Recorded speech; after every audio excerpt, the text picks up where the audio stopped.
Bismillahirrahmanirrahim. Assalamualaikum warahmatullahi taala wabarakatuh. Salam sejahtera dan selamat petang kepada rakan-rakan media. Berdiri sebaris dengan saya ialah Datuk Dr. Rohaizat, Dr. Nur Hayati Rusli dan Datuk Dr. Chong Chi Kiong. Kementerian Kesihatan Malaysia ingin memaklumkan bahawa terdapat 119 kes yang telah pulih dan dibenarkan discharge pada hari ini. Ini menjadikan jumlah kumulatif kes yang telah pulih sepenuhnya daripada jangkitan COVID-19 dan telah discharge pada ward adalah sebanyak 2,766 kes, iaitu bersamaan dengan 53.4% daripada jumlah keseluruhan kes. Justru bilangan kes yang discharge hari ini adalah melebihi bilangan kes baru yang dilaporkan. Sehingga 16 April 2020 jam 12 tengah hari, terdapat 110 kes baru yang telah dilaporkan. Ini menjadikan jumlah kes positif COVID-19 di Malaysia adalah sebanyak 5,182 kes. Oleh itu, jumlah kes aktif dengan kebolehjangkitan COVID-19 adalah 2,332 kes dan mereka telah dimasukkan dan diasingkan di hospital dan diberi rawatan. Sehingga kini, seramai 56 kes positif COVID-19 sedang dirawat di unit rawatan rapi dan daripada jumlah tersebut, 29 kes memerlukan bantuan pernafasan. Daripada maklumat terkini yang dilaporkan ke Konspirasi Kebangsaan, duka cita dimaklumkan bahawa terdapat pertambahan 1 kes kematian berkaitan dengan COVID-19. Justru jumlah kumulatif kes kematian COVID-19 di Malaysia adalah sebanyak 84 kes, iaitu bersamaan dengan 1.62% daripada jumlah keseluruhan kes. Kes kematian ke-84 iaitu kes 4,711 merupakan lelaki warga negara Malaysia berumur 66 tahun dan mempunyai latar belakang penyakit jantung dan darah tinggi. Beliau telah dirawat di Hospital Kuala Lumpur pada 9 April 2020 dan disahkan meninggal dunia pada 15 April 2020 jam 12.55 tengah hari. Kementerian Kesihatan mengucapkan takziah kepada ahli keluarga beliau. Seperti yang pernah dimaklumkan sebelum ini, golongan warga emas didapati agak terjejas dengan wabak COVID-19, di mana terdapat banyak kes jangkitan dan kematian berkaitan dengan COVID-19 di kalangan kumpulan berusia 60 tahun ke atas. Warga emas adalah kumpulan berisiko tinggi untuk mendapat komplikasi dan kematian akibat jangkitan COVID-19 kerana faktor umur dan juga penyakit kronik. Ini merupakan satu isu global yang dihadapi oleh negara-negara yang terjejas dengan wabak ini. Statistik menunjukkan terdapat 2 kumpulan umur masyarakat yang paling tinggi kes COVID-19 berbanding dengan kumpulan umur yang lain, iaitu 20 tahun sehingga 24 tahun dan juga 56 tahun sehingga 59 tahun. Ini dapat dilihat pada carta bilangan kes positif COVID-19 mengikut umur. Namun apabila statistik bilangan kes COVID-19 ini dipadankan dengan populasi bagi setiap kumpulan umur, jelas dapat dilihat bahawa kadar insiden COVID-19 bagi 100,000 populasi di Malaysia adalah paling tinggi bagi kumpulan umur 55 sehingga 59 tahun dan juga 60 sehingga 64 tahun. Statistik kes kematian COVID-19 yang telah direkodkan setakat ini pula menunjukkan bahawa 62.6% daripada kes kematian adalah berumur 60 tahun ke atas. Jika dilihat daripada faktor komorbiditi, didapati 80.7% kes kematian mengidap penyakit kronik, misalnya penyakit kencing manis, darah tinggi, penyakit buah pinggang, penyakit jantung dan lain-lain penyakit. Didapati keboleh-bolehan dan prognosis bagi sembuh jangkitan COVID-19 adalah lebih baik sekiranya rawatan dimulakan awal. Justru amat penting bagi kumpulan warga emas untuk mendapatkan rawatan segera, walaupun hanya mempunyai gejala ringan seperti demam, batuk, sesama atau sakit tekak. Adalah menjadi tanggungjawab ahli keluarga memastikan golongan warga emas mendapat rawatan segera jika tidak sihat. Pastikan bekalan ubatan mencukupi dan patuhi temu janji rawatan dan barang keperluan harian mencukupi. Pengamalan tahap kebersihan diri yang tinggi, misalnya kerap mencuci tangan dengan air dan sabun. Mengamalkan jarak sosial yang selamat iaitu sekurang-kurangnya 1 meter. Sekiranya diperlukan khidmat nasihat, warga MAS serta orang ramai boleh menghubungi Virtual Health Advisory melalui portal Kementerian Kesihatan daripada 8.30 pagi sehingga 5 petang setiap hari. Sehubungan dengan itu, bagi memastikan bekalan obat pesakit adalah mencukupi dan tidak terputus, di samping mengurangkan keperluan warga MAS serta pesakit kronik keluar rumah, pihak kementerian amat menggalakkan pesakit yang diberi rawatan obat untuk penyakit kronik supaya menggunakan perkhidmatan tambah nilai farmasi ataupun value added services yang telah sedia ada ditawarkan di fasilitis Kementerian Kesihatan. Antara perkhidmatan tambah nilai farmasi yang ditawarkan adalah obat melalui pos. Yang kedua, farmasi pandu lalu. Yang ketiga, locker for you. Dan yang keempat, sistem temu janji farmasi iaitu telefon dan ambil, SMS dan ambil dan sebagainya. Pesakit digalakkan untuk menggunakan perkhidmatan pembekalan obat melalui pos dalam tempoh Perintah Kawalan Pergerakan ini. Ini membolehkan obat dihantar terus ke rumah pesakit tanpa pesakit perlu datang ke hospital ataupun klinik kesihatan bagi mengambil obat susulan mereka.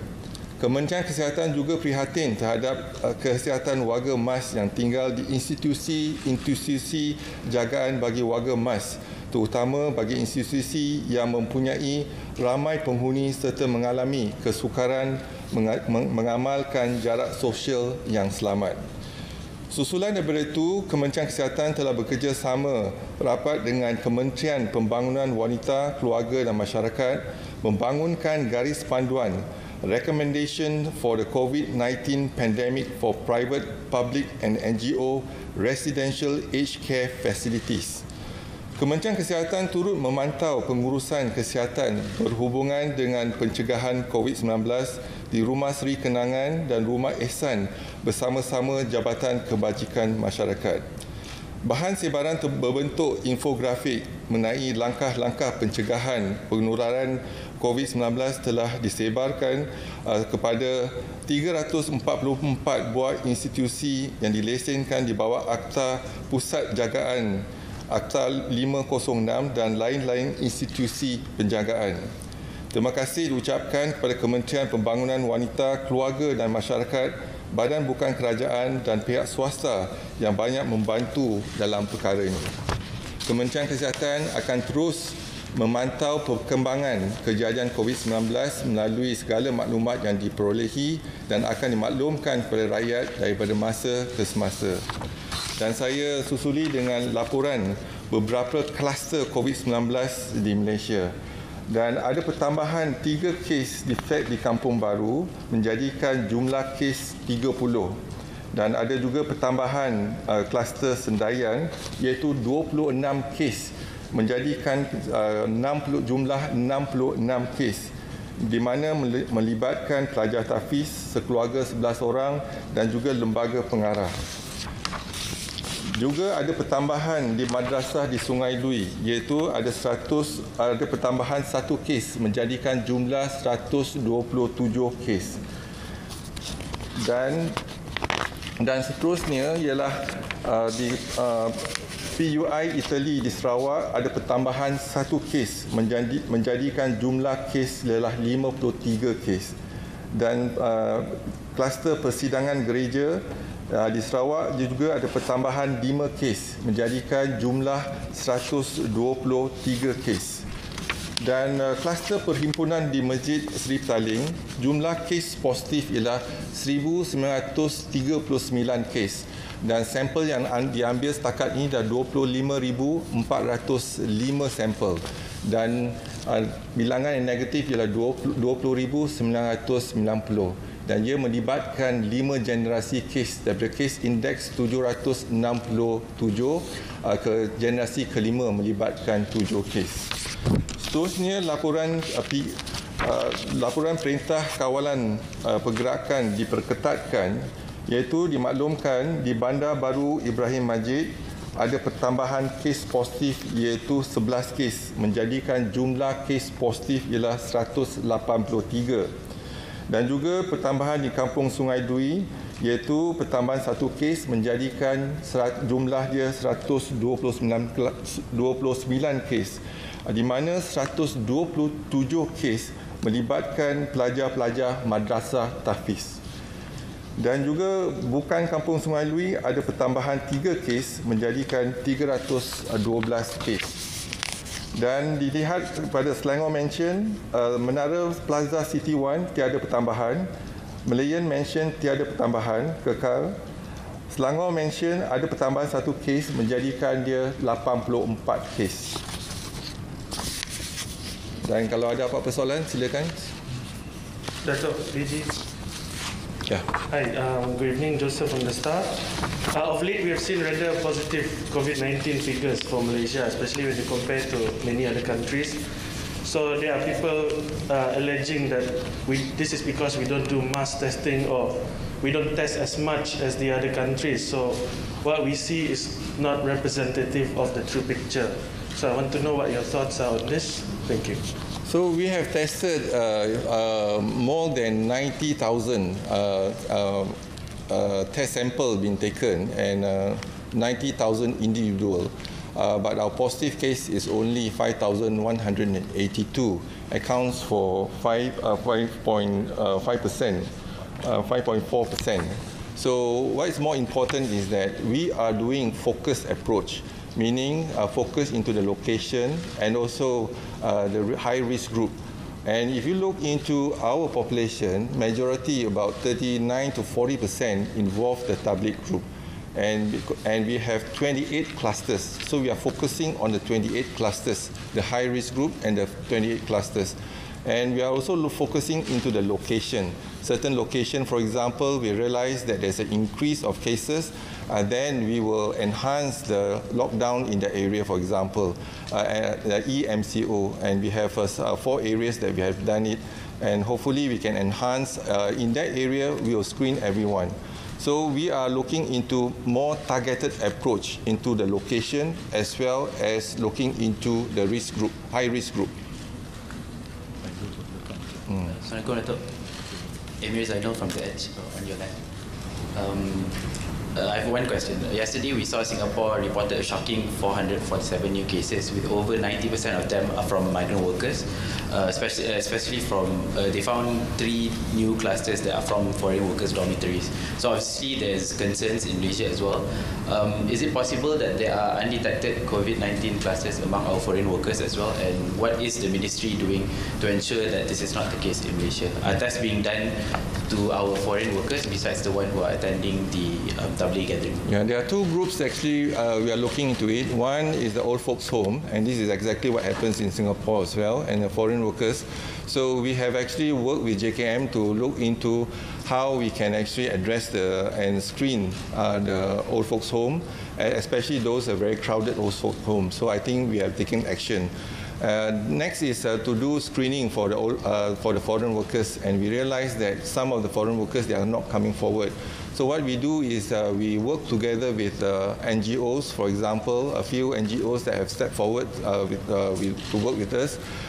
Mercy is one of them, and UNHCR is another. So we work with them, we collaborate with them, and then we provide services to the foreign workers. So far, for example, in Pasar Borong, Selayang, we have screened 465 individual foreign workers, and the positive rate that we have today is 13 cases, about 3%. So we will continue to enhance our services in terms of screening and trace and track and test them and isolate and treat them as well. Sorry, can we get the latest number for it? It's ongoing. The screening is ongoing together with our PKD. So far, as I said, we have not seen a cluster formation. So it is actually a continuous process. So we may actually look into areas, high-risk areas. For example, in certain communities, there's a high population of the foreign workers. Then we will perhaps do a screening for them. That's our. But as a whole, can we get the number of positive cases for foreign nationals? We do have that, but I don't have it today. But I'll give it tomorrow. Okay.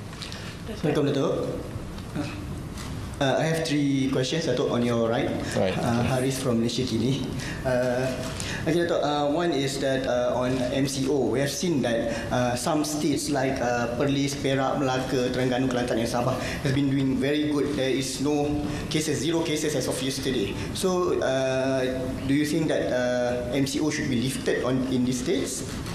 And then second, can you clarify on, you said that some clusters like those PUI Italy and the church cluster in Sarawak have increases. This I think for a week tak ada increase. So is this like you have found the next generations from these clusters? And another one on PPE. We have seen that, okay, this question from my editor. Okay, PPE, there have been like NGOs and groups that contribute to MOH. They actually also engage factories to do PPE and they contribute to the MOH. Some people have suggested that MOH should engage the factories directly to produce PPE for MOH. What do you think about this? Thank you. Okay, thank you for the 3 questions. One in regards to MCO.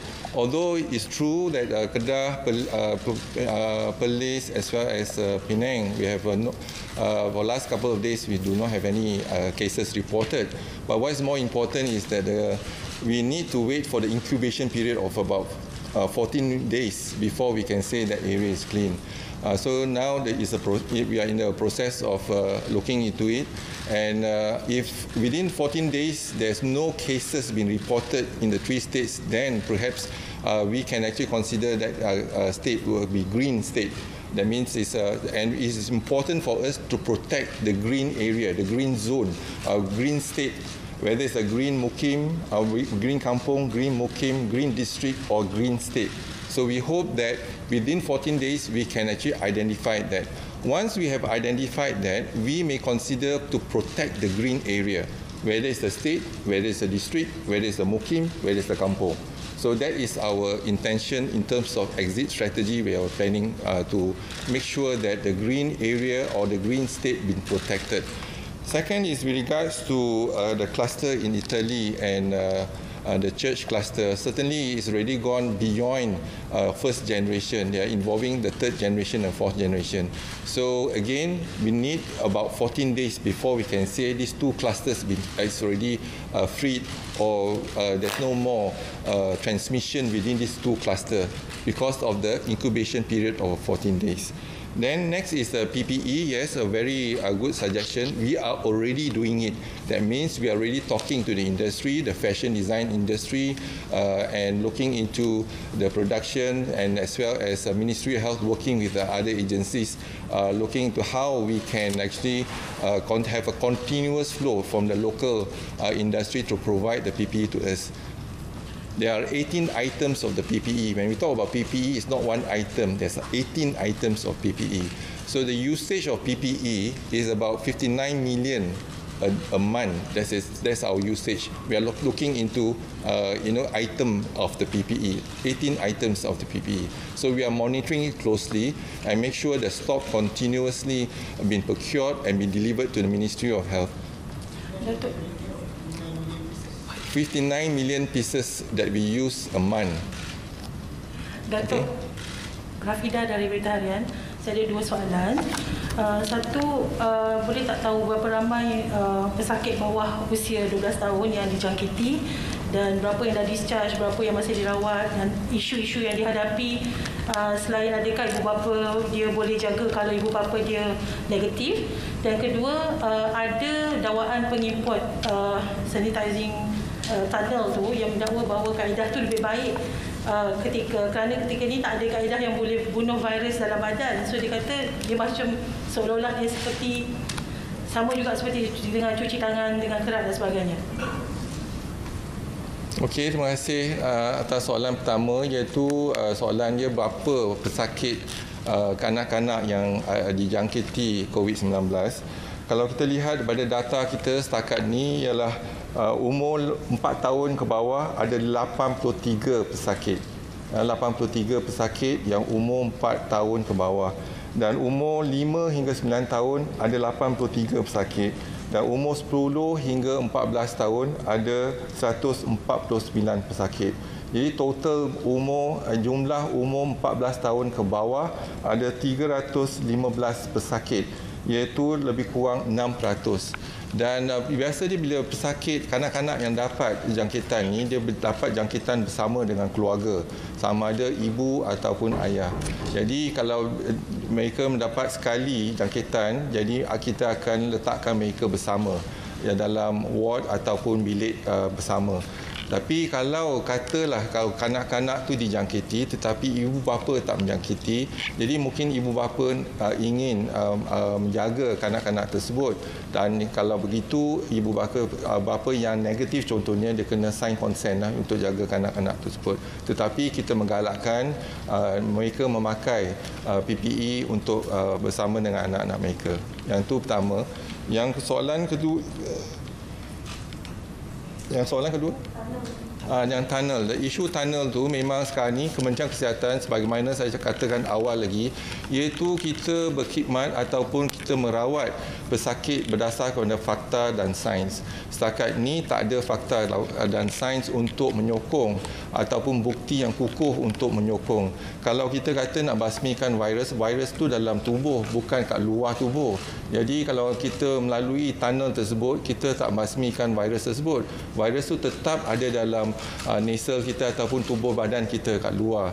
Tapi yang kita bimbangkan ialah apabila kita menggunakan bahan kimia tu mungkin boleh masuk dalam mata ataupun menyebabkan kulit, iritasi pada kulit, dan juga ada kala mereka yang pesakit, contohnya pesakit lelah dan sebagainya, bila dah kena mereka boleh menyebabkan kematian dan sebagainya. Jadi apa yang penting ialah kita rujuk pada Pertubuhan Kesihatan Sedunia, memang tak ada bukti yang kukuh setakat ini untuk penggunaan tersebut. Jadi walaupun kita lihat begitu, berapa lama yang kita perlu expose ataupun masuk dalam tunnel tersebut. Kalau kita basuh tangan, kita tahu dengan chemical yang kita guna ataupun dalam masa yang lebih kurang 20 saat untuk kita basuh. Jadi basuh tangan kita, walaupun kalau kita guna sabun pun begitu juga. Jadi apa yang penting ialah setakat ini tak ada bukti kukuh untuk Kementerian Kesihatan mengiktirafkan ataupun mengesahkan bahawa tunnel sanitizer tu boleh diguna pakai oleh orang ramai. Datuk, good afternoon. Datuk, good afternoon. Ishri from Malay Mail. I have few questions, but I'll ask three first.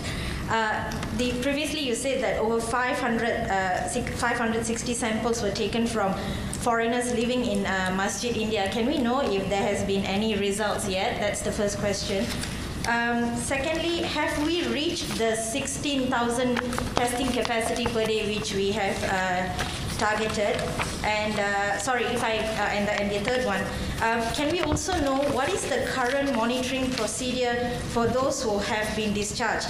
Brunei tested those of the patients who they had discharged, and of the 57 people they tested after 11 days, 11 turned out positive. So what is the post-discharge procedures that we have? The three questions for now. Thank you. Okay, let me answer the last question first. Initially, in our guideline, before we discharge, we take a test, PCR test. 2 PCR tests within more than 24 hours, then only we discharge the patient. For more than 48 hours, then we discharge the patient. That's what we are doing for PCR tests.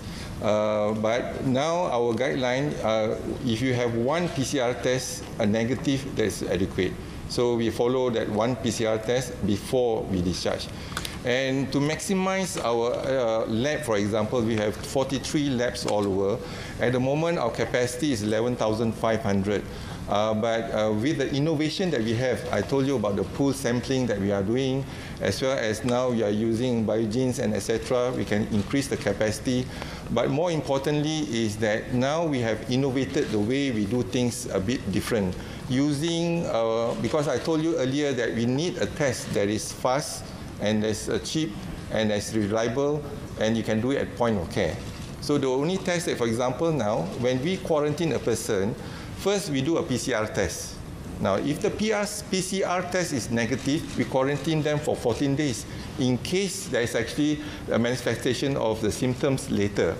Now, at the day 13, normally we do a PCR test before we let them go on day 14. Now, instead of doing the PCR test, we are using the antibody test. So, antibody test is not for diagnosis, but to monitor. So now, if the antibody test is negative, that means the patient have not been exposed, or the PUI have not been exposed to the virus. If it's exposed to the virus, then the antibody response will be there, right? So that means if negative, we can safely let the patient go with the antibody test. Now, if the antibody is positive, that means that PUS or PUI have been exposed to the virus. Once you expose to the virus, then only you show antibody reaction. That means antibody build-up. So we detect the antibody. So if we detect the antibody, we'll send the patient again for the swab for PCR. And PCR will tell us whether there's, the virus is still there or not. If the virus is not there, then we let the patient go. But if the virus is still there, then the PCR is positive. Although they have the antibody, PCR is still positive. And then we will continue to admit them to the hospital, isolate them, and treat them. So, when we look into the enhanced MCO in Masjid India, Kuala Lumpur, from 14 April to 20 April, so far we have screened 558 sample, and the cumulative case positive, we only have 1 positive. And sample negative 28, but we are still waiting for the results. So we hope that, because PCR takes some time for us. Now the good news is that I told you last week, we are testing the Korean test kit. Now with the SD biosensor, we have tested. And the good news is the sensitivity, we are looking into 84.4%. And the specificity for that test is 100%. So now, if we were to use the fluorescent reader, the sensitivity may go up higher. So we will continue. We will start to use this antigen rapid test kit, not the antibody. This is antigen rapid test kit. So you swab and you use the antigen rapid test kit. All you need a bio safety cabinet, and it can be done at point of care. That means you don't need to send the sample to our 43 labs, but you can actually have that done in our clinic or in a hospital. So now we are going to proceed to test our population using antigen rapid test kit. And PCR will complement in case there's doubts in terms of any issues, then we use the PCR. So I think that is what we are trying to embark on, and perhaps we already placed the procurement for the antigen rapid test kit, and hopefully next week or so, if we get antigen test kit, we can aim for mass screening. We are doing mass screening. It's not that we are not doing mass screening. We are doing mass screening, but at a targeted population of mass screening. For example, if you want to target a state, or you want to target a district, or a mukim, or even a kampung. So we target and we will do the screening for the targeted group, as well as the location. That means location, targeted location, or targeted high-risk group. Datuk, Assalamualaikum. Amir dari Harian Metro. Ada 2 perkara. Pertamanya, tahniah kepada warga Kementerian Kesihatan Malaysia dan Datuk sendiri apabila diiktiraf sebagai antara tokoh doktor, termasuk dengan Dr. Anthony Fauci dari US dan Dr. Ashley Bloomfield dari New Zealand. Jadi apa signifikannya pengiktirafan itu kepada Datuk dan warga KKM? Serta satu lagi soalan adalah berkenaan kluster, dan dikatakan ada 28 kluster. Jadi kalau boleh kita nak perincian kluster-kluster berkenaan. Terima kasih, Datuk. So saya jawab soalan kedua dulu. Yang kita memang ada 28 kluster, dan ada kluster dah lebih daripada 14 hari. Jadi kita dah tamat kluster dah. Jadi kluster tu dah tak, kira kata dah khatam dah. So apa yang penting ialah kluster-kluster yang lain ada yang masih aktif 1 kes, 2 kes. Jadi kita kena pantau untuk tempoh lebih daripada 14 hari. Dan kluster yang aktif kita akan mantau mana yang kluster yang aktif, mana kluster yang tidak. Tetapi apa yang penting ialah sekarang ni kita fokus juga pada pelajar-pelajar tahfiz. Jadi kita lihat pada pelajar-pelajar tahfiz, kita percaya ada kemungkinan pelajar-pelajar tahfiz mendapat jangkitan juga daripada jemaah tabligh. Jadi kes-kes pelajar tahfiz tu semakin meningkat dan kita juga melaksanakan saringan untuk kes-kes tahfiz. Tetapi apa yang penting ialah kita lihat kes tahfiz yang setakat ini ialah sekolah-sekolah tahfiz, kita juga telah menjalankan saringan dan detection rate untuk pelajar tahfiz ada 9,000 lebih pelajar tahfiz di seluruh negara.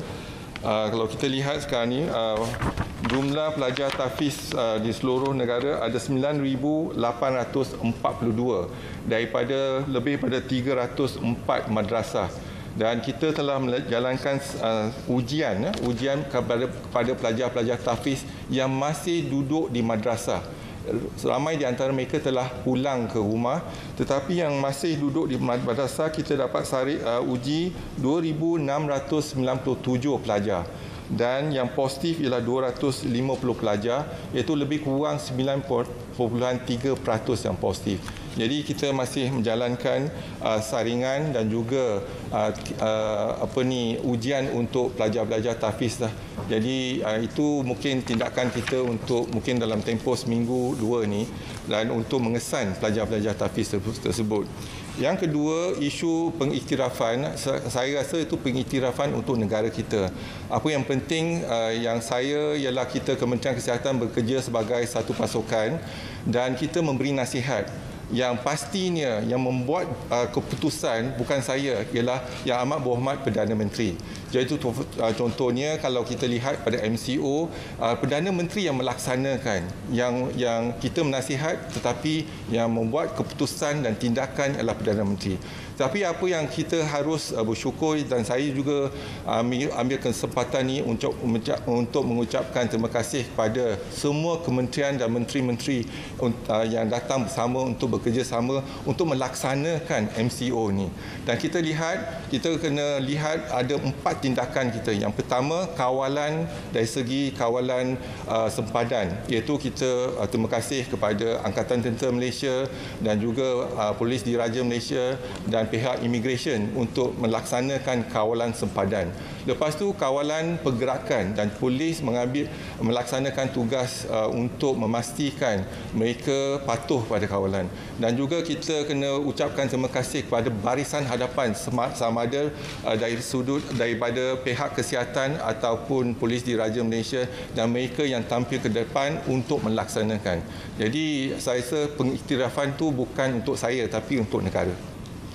Datuk Diji, bercakap tentang petugas barisan hadapan, sebelum ini media ada laporkan lebih kurang 66 pegawai anggota polis yang positif jangkitan COVID-19.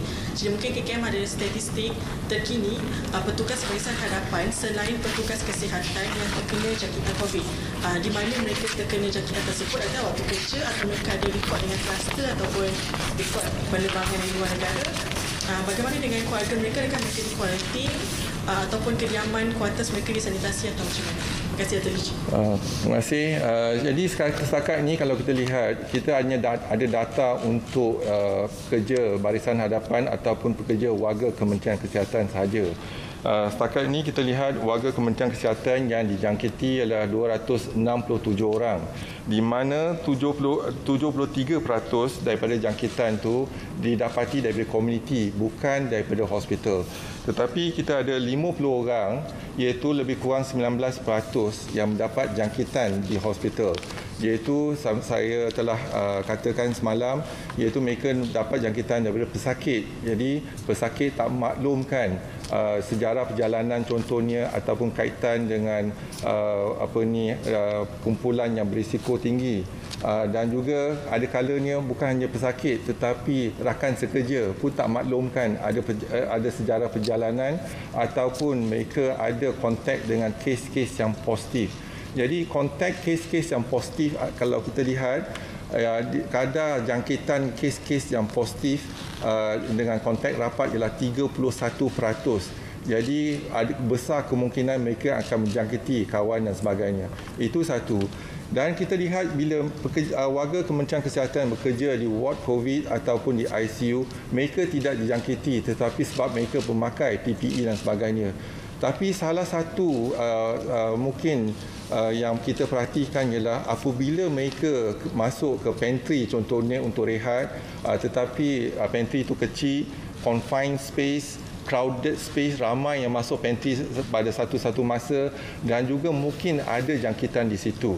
Jadi mungkin ada 50 orang yang ada tu, ada 2-3 orang yang dapat jangkitan di pantry contohnya.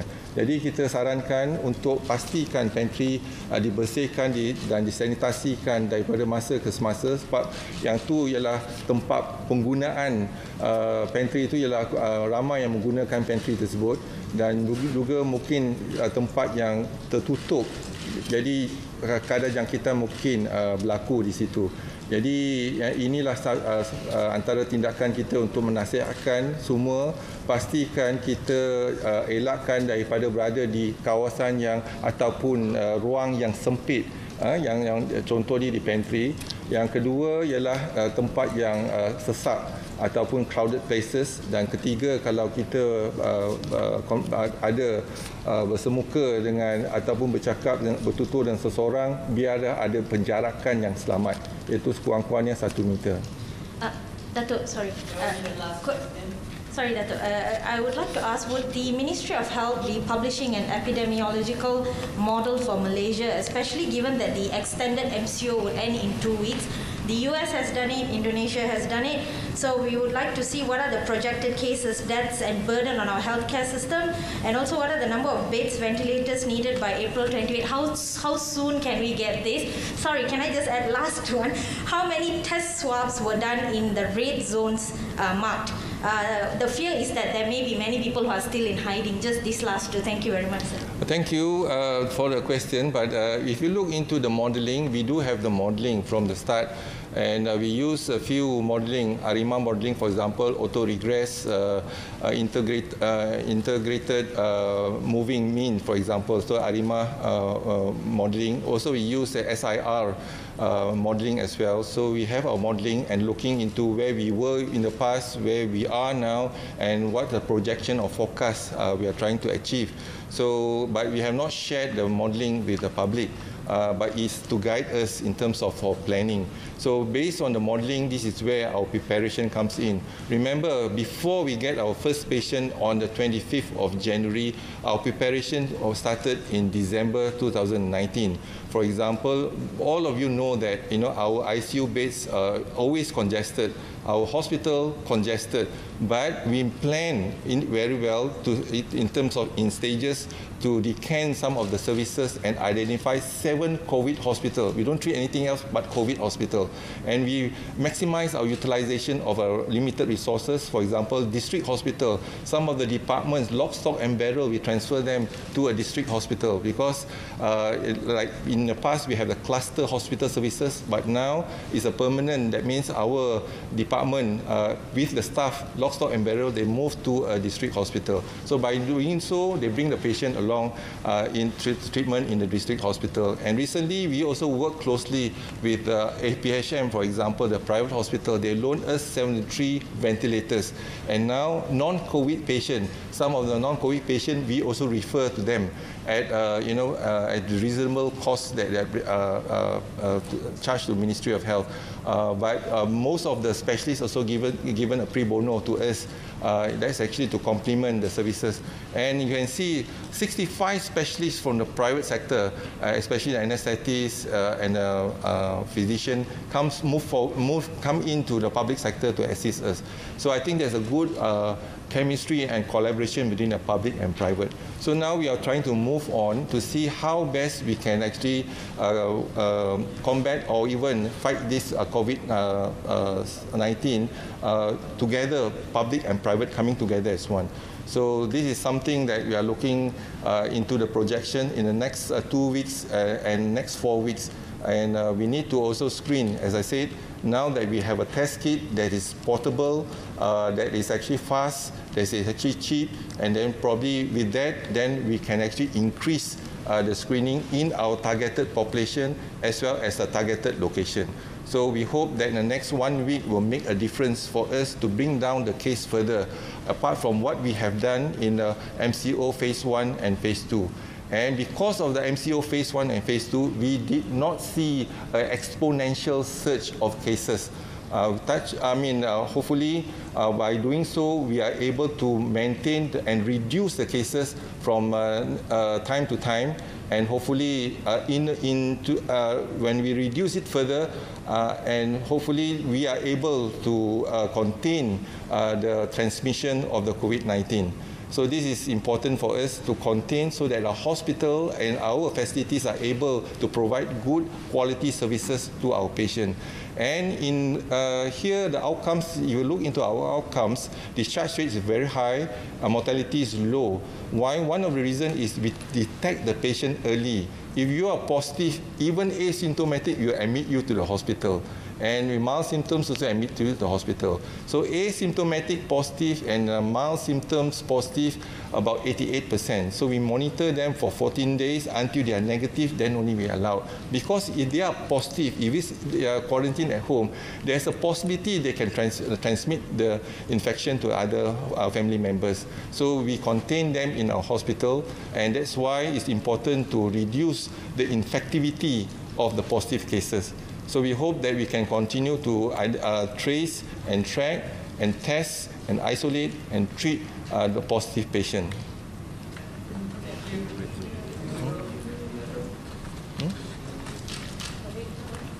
Okay, the red zone, the test swab are conducted for targeted group in all zones. So we are looking into it. And as of 15 April 2020, 9,665 tests were conducted in EMCO, that means Enhanced MCO region. And of that, so far, I think we have been successfully identifying the red zone area, and we continue to test them. So the outcomes of the test is not as high as what we have looked into, our figures about 5%. It's much lower than 5%. So it depends. In Kampung Sungai Lui, for example, the red zone testing for all about 1.5%. So certain areas about 2%. So certain areas is less than 2%. Okay, thank you very much.